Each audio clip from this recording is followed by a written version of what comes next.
नमस्कार दोस्तों, स्वागत है आप सभी का आपके अपने YouTube चैनल पे जिसका नाम है गुरुकुल एजुकेशन। जिसमें मैं लेकर आया हूँ आपके लिए 10th क्लास, जिसमें हम बात करेंगे फंडामेंटल राइट्स के बारे में। इसके पहले हमने पिछली क्लास में हम देख लेते हैं कि हमने क्या बात किया था। इसके पहले हमने बात किया था फंडामेंटल राइट्स के बारे में। इसमें 6 टाइप के फंडामेंटल राइट्स हैं: right to equality, right to freedom, right against exploitation, right to freedom of religion, cultural and educational right, right to constitutional remedy. यानी हमने 6 टाइप के फंडामेंटल राइट के बारे में हमने बात कर लिया था कि 6 टाइप के होते हैं। और आर्टिकल 12 और आर्टिकल 13 के बारे में भी बात कर लिया था।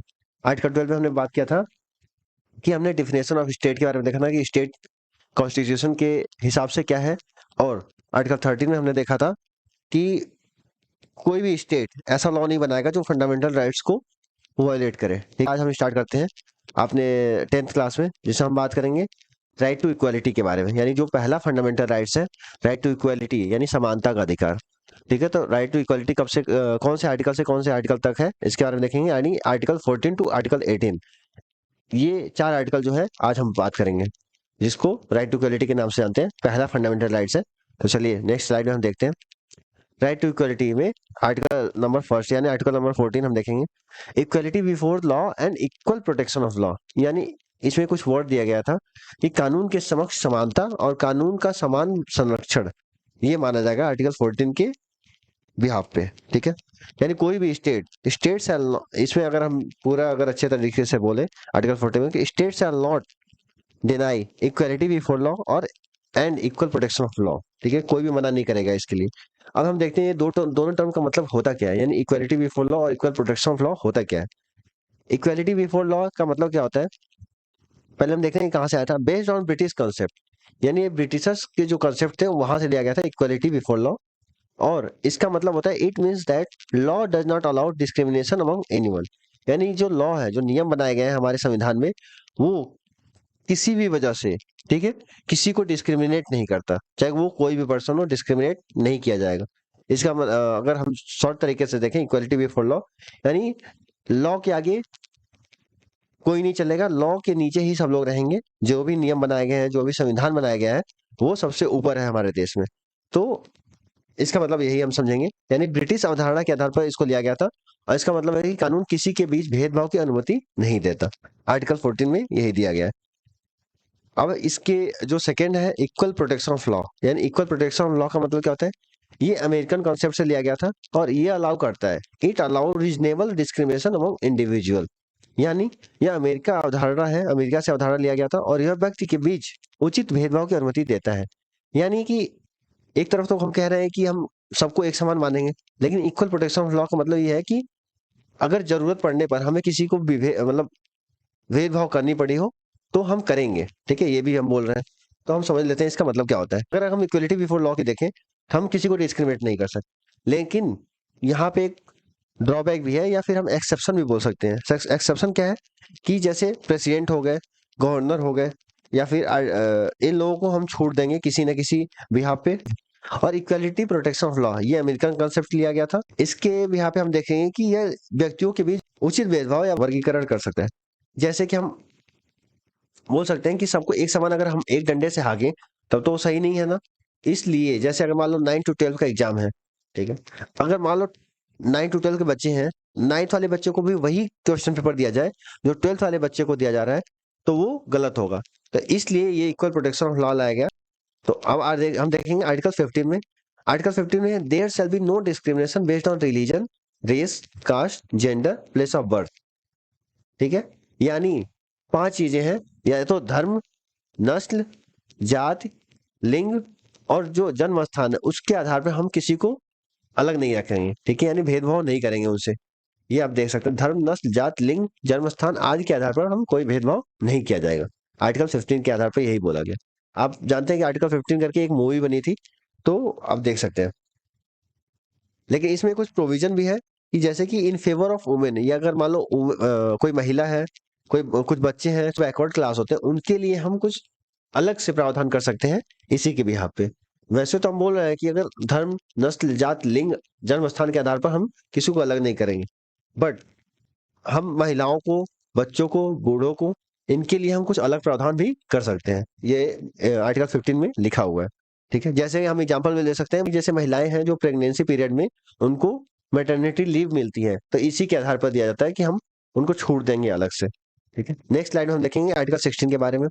आर्टिकल 16 क्या कहता है? There shall be equal opportunity in public employment, that's why state can make a reservation in favour of backward class of citizen. यानी सार्वजनिक रोजगार में समान अवसर होंगे, यही कारण है कि राज्य नागरिकों के पिछड़े वर्ग के पक्ष में आरक्षण कर सकता है।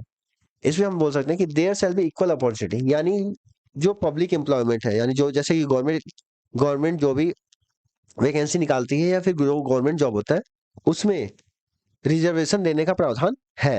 यानी जो भी बैकवर्ड क्लास है, एससी और एसटी हो गए, सबसे पहले दो ही क्लास को मिला था जो रिजर्वेशन दिया गया था, जो SC schedule caste and schedule tribes को।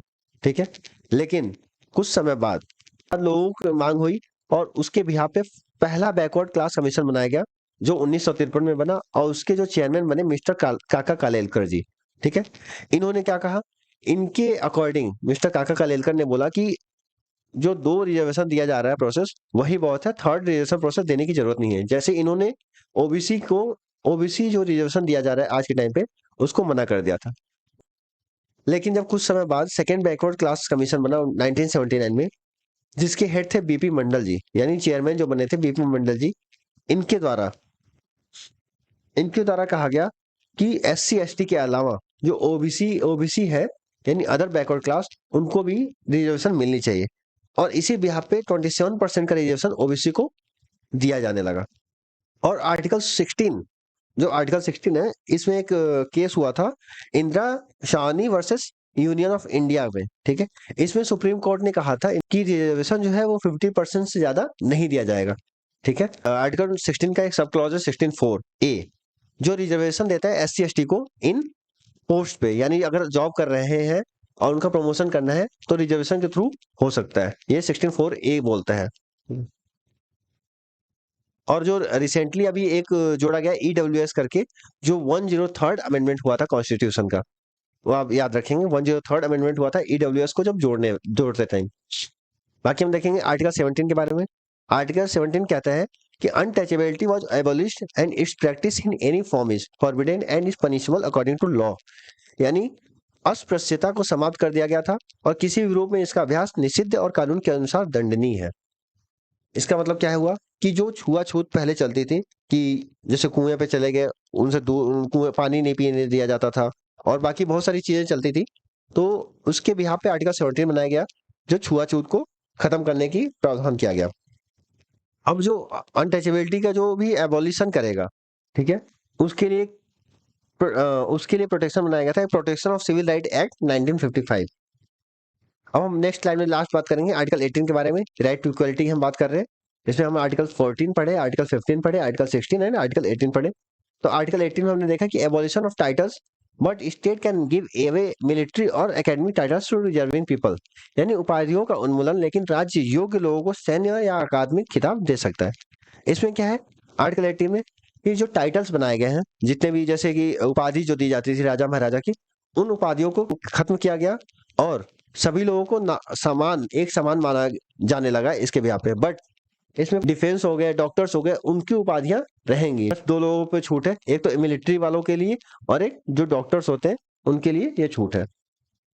अब एक क्वेश्चन और आया था एसएससी में कि महात्मा गांधी को किस नाम से किसकी उपाधि दी गई थी? तो महात्मा गांधी को सीजर की उपाधि दी गई थी अंग्रेजों के द्वारा। ये आप याद रखेंगे, ये क्वेश्चन आया हुआ है। तो आज हमने क्या किया? आज हमने राइट इक्वलिटी के बारे में पढ़ा, जो आर्टिकल 14 टू आर्टिकल 18 तक बात करता है। यानी आर्टिकल 14 में हमने देखा कि equality before law and equal protection of law. इसका मतलब यह है कि कानून के समक्ष सभी लोग समान हैं, लेकिन कानून के संरक्षण के लिए अगर जरूरत पड़ती है तो हम कुछ प्रावधान कर सकते हैं। आर्टिकल 14 ये बोलते हैं। आर्टिकल 15 ये कहता है कि हम religion, race, caste, gender, place of birth, इन 5 चीजों के 5 आधार पर हम किसी को डिस्क्रिमिनेट नहीं करेंगे। आर्टिकल 16 क्या कहता है कि हम पब्लिक एम्प्लॉयमेंट में बैकवर्ड क्लास को हम रिजर्वेशन प्रोवाइड करेंगे, जो सुप्रीम कोर्ट ने 50% रिजर्व कर रखा है कि 50% से ज्यादा आप रिजर्वेशन नहीं दे सकते। आर्टिकल 17 में क्या है कि छुआछूत को खत्म करने की बात की गई आर्टिकल 17 में। आर्टिकल 18 में है कि जो एबोलिशन ऑफ टाइटल किया गया, यानी जो भी उपाधि दी जाती थी लोगों को, उसको हम खत्म कर दिए आर्टिकल 18 के आधार पर। तो आज के लिए इतना ही, बाकी हम बात करेंगे कल नेक्स्ट फंडामेंटल राइट्स के बारे में। जो हमारा रहेगा राइट टू फ्रीडम। बाकी आज यहीं पे हम रोकते हैं। Thank you very much. Like share और सब्सक्राइब जरूर करें अगर आपको समझ में आए तो, और कमेंट करें, अगर कमेंट जरूर करें इंप्रूवमेंट के लिए। Thank you very much.